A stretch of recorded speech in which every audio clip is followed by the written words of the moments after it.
king. Yes. And it was like, this is a special letter from the king. Yeah. Nobody gets a special letter from the king.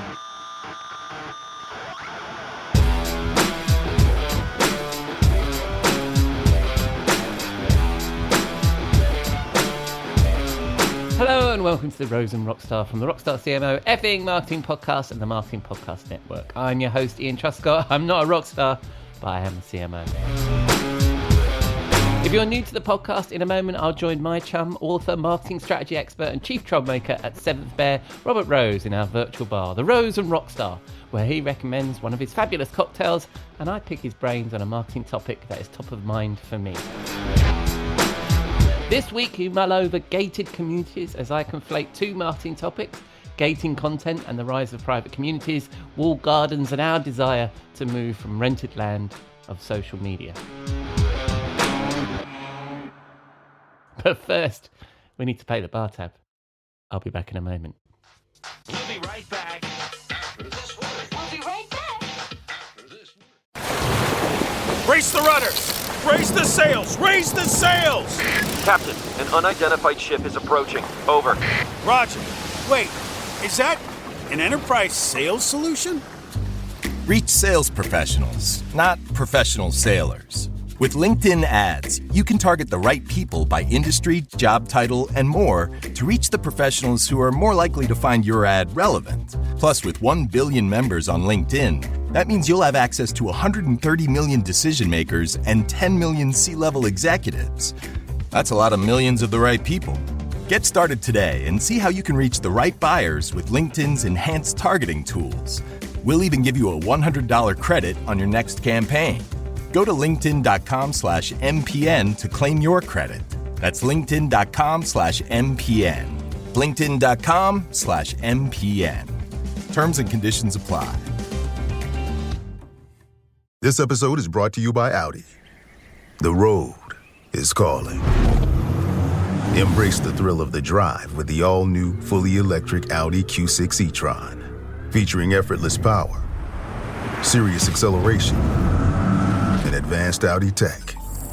It's not just a new EV. It's a new way to experience driving. The all-new, fully electric Audi Q6 e-tron is here. The next chapter of Audi starts now.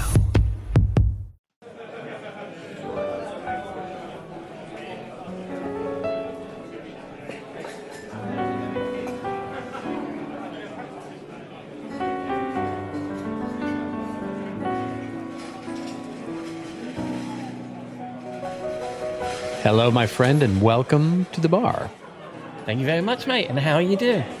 I'm doing well. I am doing well. We are sandwiched here with weather, which is a very odd thing for LA to be sandwiched as perfectly as it is, where it has been raining all week, and then we will have a beautiful weekend, and then it'll be raining all during the week, which is fine by everybody here, to be quite honest. But it's been lovely. So other than that, everything is sunshine and daffodils here in Southern California. Other than the fact that we're returning to 1930s Germany, which I think I said last week.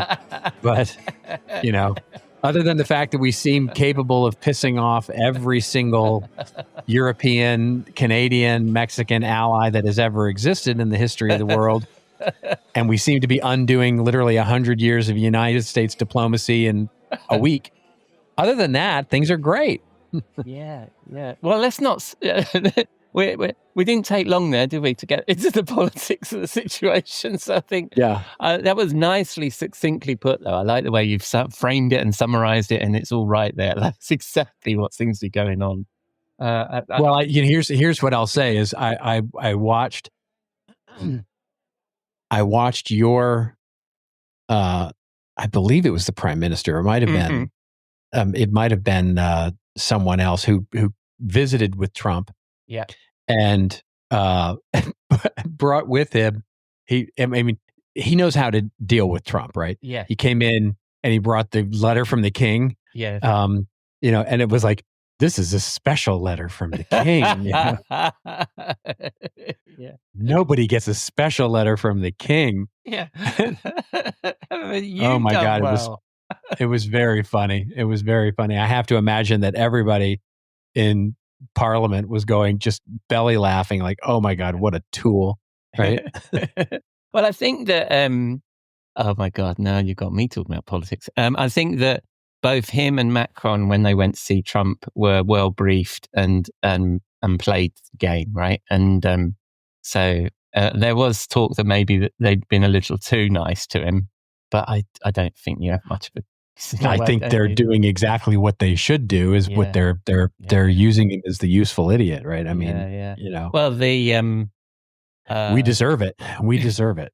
Wow, like we deserve all the punishment. We deserve we deserve the ball gag and sorry, I just put an image in everybody's head that's probably unredeemable, but yeah, there you Pulp go. Fiction again.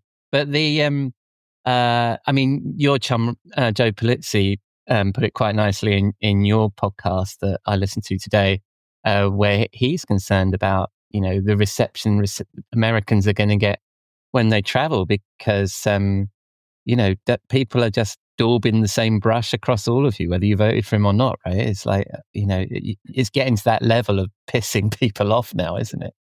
It is. I mean, I think by and large, most this is my experience anyway, certainly from the first Trump administration, and from previous presidents as well. And I think most Europeans are able to separate that out, right? In other words, they almost assume it's like, if you're there, you're one of the good guys, right? If you're in Europe, you're probably one of the good guys, right? The fact that you've bothered to get a passport and bothered to travel, which is just sort of like the most non-American thing to do, means that you're actually acceptable as a person. So I find that most Europeans can separate those concepts out, but we'll see. I mean, I haven't been overseas since, so we'll see. Yeah. Well, see how you get on, man. I'm sure that everybody would welcome Mr. Robert Rose, so I don't think you'll have any problems. But I thought it was an interesting point from Joe, and I want. It seems it's curious if one would be worried about traveling to Europe just because you're an American. That would be such a shame if it gets so bad that that's the way it is. I mean, it's probably that way if you go to Canada. I wouldn't go to Canada if I were you. Indeed. But anyway, all right. Let's move on to a topic that maybe I'm a little bit more qualified to talk about than American politics. I wanted to ask you this week about a concept. I'm kind of conflating a bunch of ideas together, right? So the other week we were talking about gating content and whether you should and whether you shouldn't.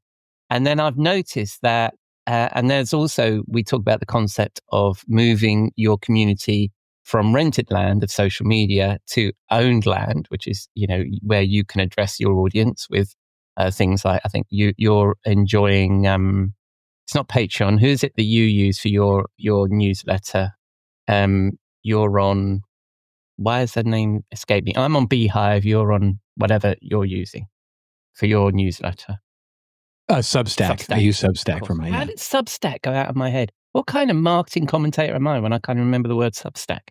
Anyway, and you got a bunch of these sort of community tools that being formed out, and I've joined Exit 5, which is run by Dave Gerhard, the former CMO of Drift, who you probably know. And he moved his community from Facebook to his own platform. And also, I've been working with HubSpot with a client. They've created their own little community called Connect. And so this idea was forming in my head about not just gating content, but now having gated communities as we try and move away. So I thought I'd ask you about that and what you thought of this concept and what you're seeing with your clients and with the work that you're doing about, not just gating content, but gating whole communities and forming these communities. Yeah. Well, I think it's an interesting challenge because I think we have it's basically we give a lot of there's like lip service to the word community, right? And, it's this idea of how do we start to create co-creation with an audience so that we're actually creating, thought leadership. And so, and this is especially true in B2B marketing, but it's B2C as well, right? Where you are aligned around a product or a brand, and you are aligned around something, right? Some concept, and you want to create this community feeling. Because as we become ever more polarized in just to our last 5 minutes of conversation, people are finding solace in smaller digital and physical community, right? Mm-hmm. Where like minds can get, can talk and commune and actually co-create, things. And so I think what you're seeing in terms of brands do this, whether they're creating user communities or whether they're creating sort of, birds of a feather type communities. Salesforce is doing this with their, with salespeople and with marketing people, and they're no longer, just to your point, there's no longer gated resource centers or broadcasting networks. They're creating communities of people. Mm-hmm. We've seen companies like Pendo do this with their, they acquired a community called Mind the Product.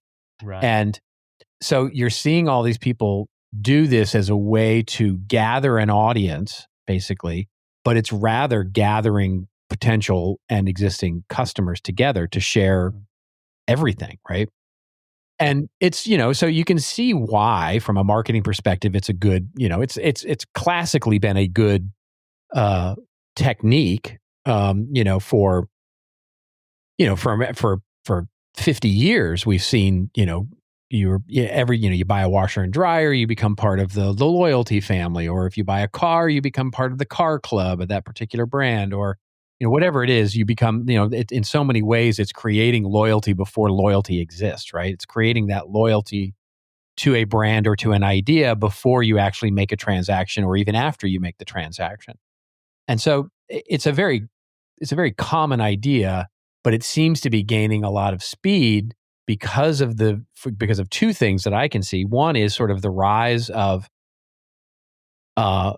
AI and sort of the noise and everything, content and thought leadership, and sort of when there is no differentiation on what people know, then it is the differentiation in who knows it, right? Oh, yeah. And so, in other words, I want to align myself with people that I have relationships with, rather than information to which I have a relationship with, because that's commoditized. It's not special anymore. And so that idea, I think, is what's driving most of this this new sort of drive toward community. Is how do we pull all of these people together so that we can create something that's differentiated from a Google search or from an AI search or from somebody sitting alone at their desk, and we can create physical events around it. We can create digital events around it. We can create education, training, and it's much easier to monetize because people will actually pay for that, communion. Mm. I'm wondering there, couple of thoughts coming to my head there about that.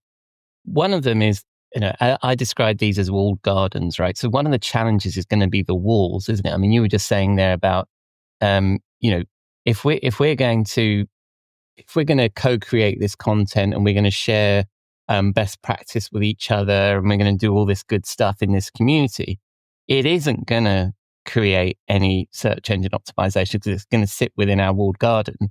And the other thing is, there's a limit to the discoverability of it, isn't it? Whereas you get that's what we tend to trade with using the social media channels is, yes, it's rented land, but they offer us discoverability.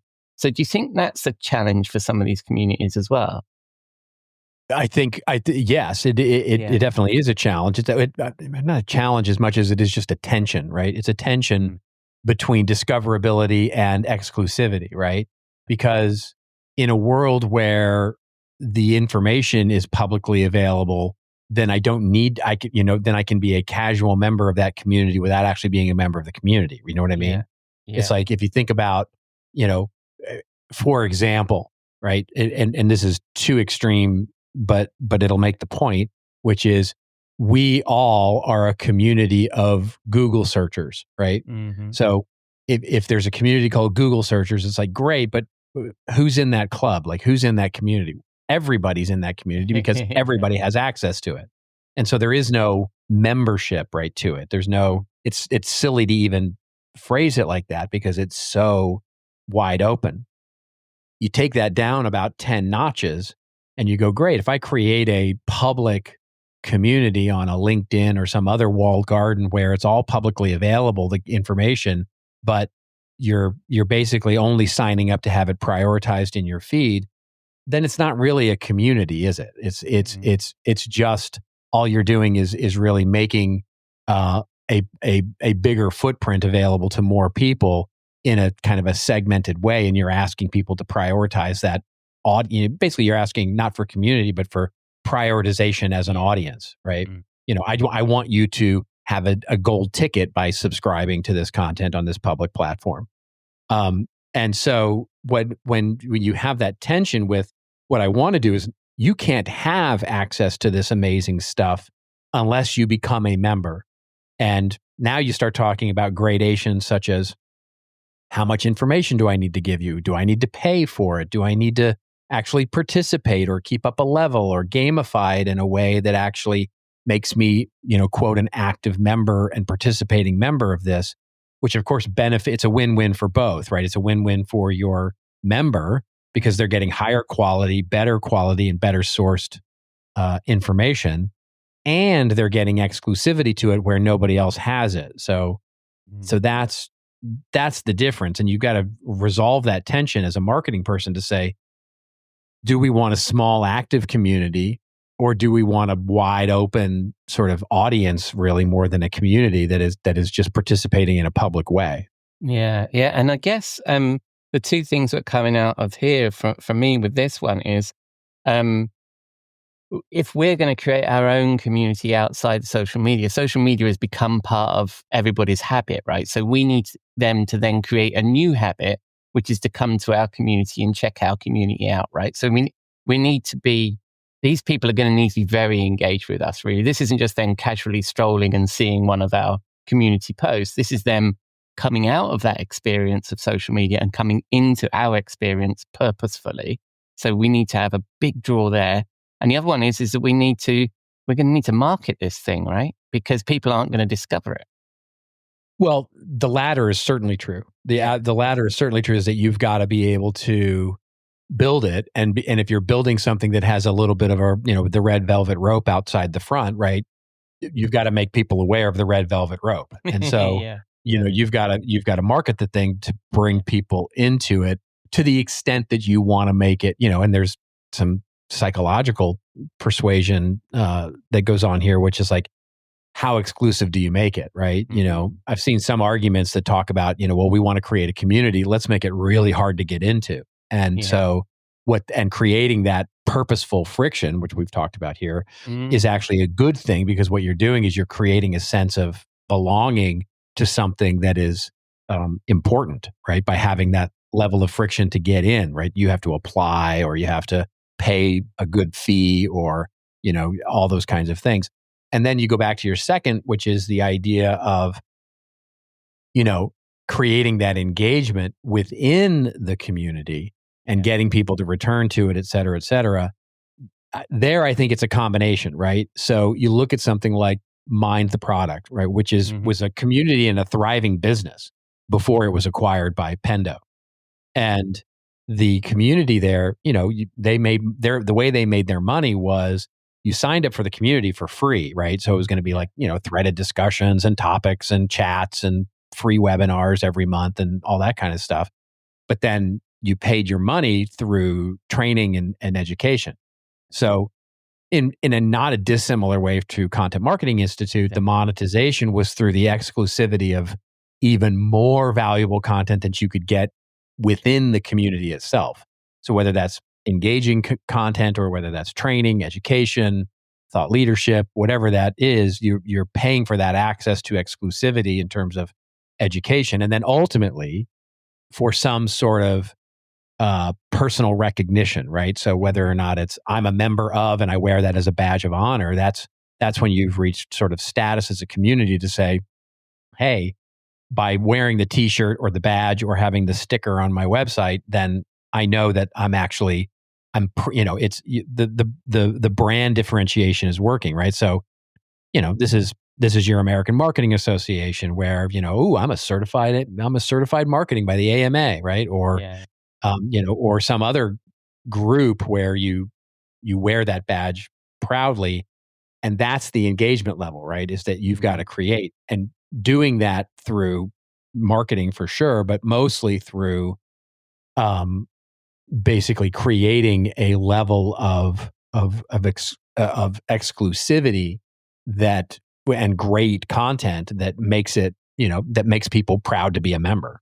Yeah. And there's a good example there, the Content Marketing Institute, the way that community really identifies as being part of that community and the events and all the education you do. And I know that you and Joe, Joe sold it a while ago, but I know that you've both talked about how, if somebody engaged with you on 2 or 3 different things that you were doing on Content Marketing Institute, then they were more likely to lean in further and do an educational course or hire you as a consultant or whatever it was, right? So it's a great example of that tension between exclusivity and openness, right?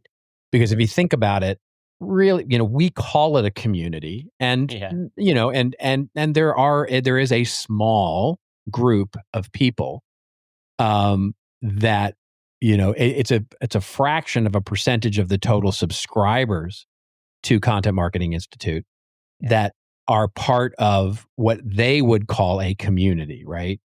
And those are the people who show up to the events. They show up to every webinar. They're on social media. They're part of the Slack channel. They're members, right? We're not calling them members. They don't pay anything, but they're just passionate about the people that are there and have gathered around the people there, which was always part of the plan, right? Was always to create that level of intimacy between people around a shared passion, which of course was content marketing. Mm-hmm. And so, but then you look at it and you go, well, it's really more of a community within a broader audience, right? Yeah.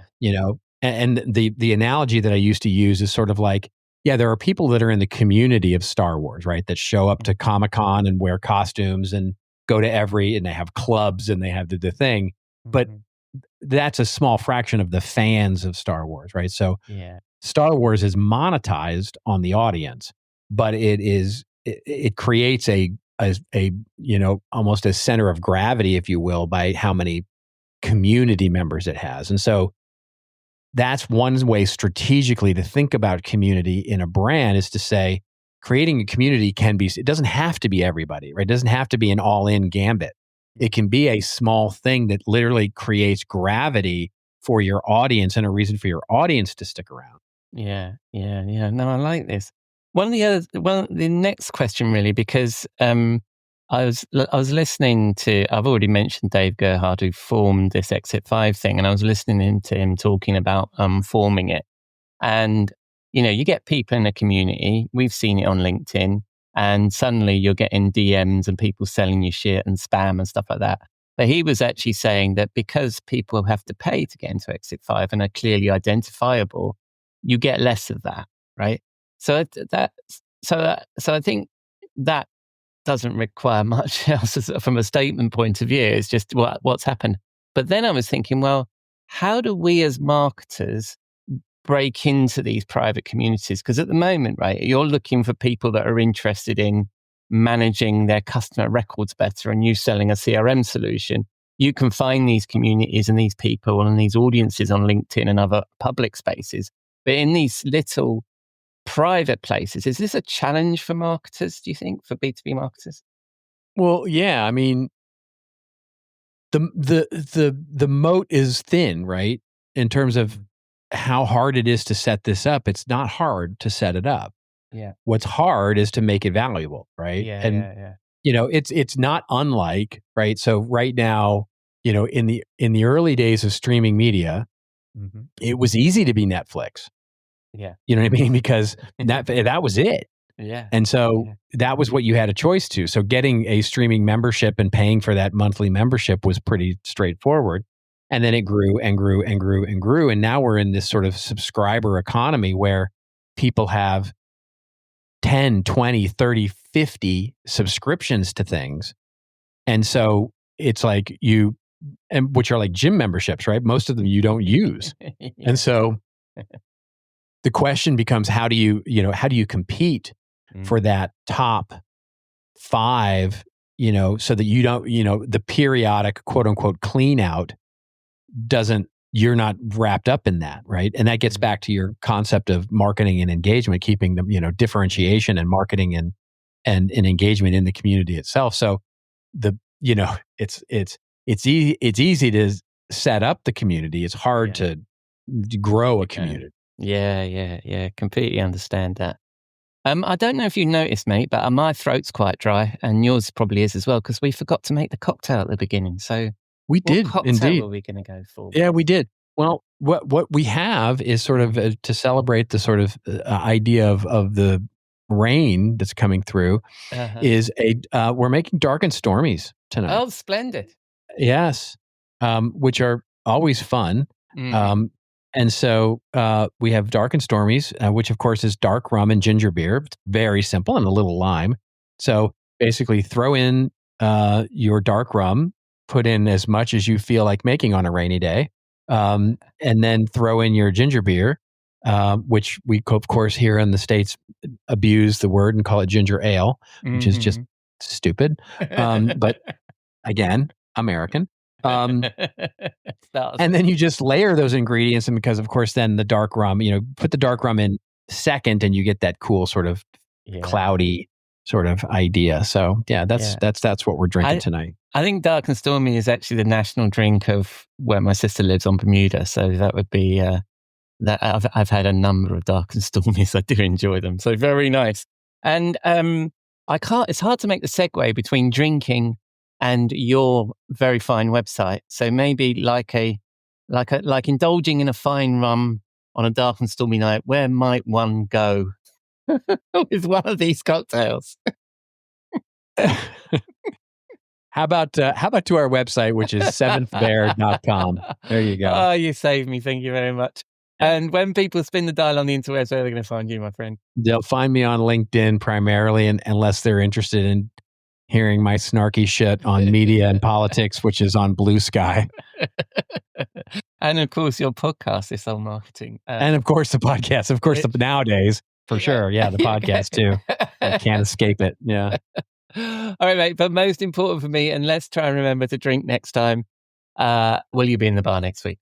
Of course I will. I'll see you then, my friend. Cheers. Cheers.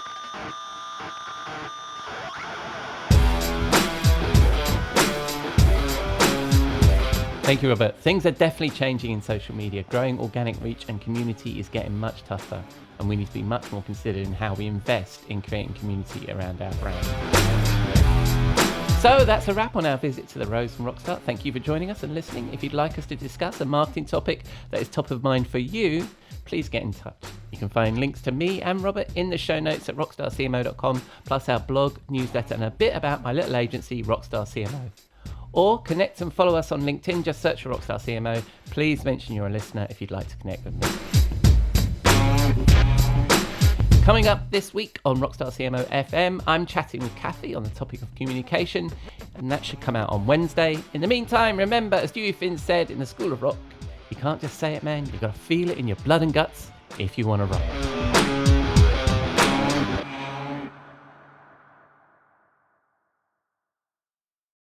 You may know you're listening to this show along the Marketing Podcast Network, but did you know there are other great shows on MPN to help your business? Henneke Watkins-Porter hosts The Entrepreneurial You, empowering entrepreneurs with insights on leadership, business, and success. Henneke, tell listeners what to expect from your show. So we provide innovative business strategies and practical solutions to common entrepreneurial challenges. And where can people subscribe? Find us at hennekewatkins-porter.com, as well as the Marketing Podcast Network at marketingpodcasts.net, or search for it wherever you get your podcasts. You heard her. Go subscribe. This podcast is heard along the Marketing Podcast Network. For more great marketing podcasts, visit marketingpodcasts.net.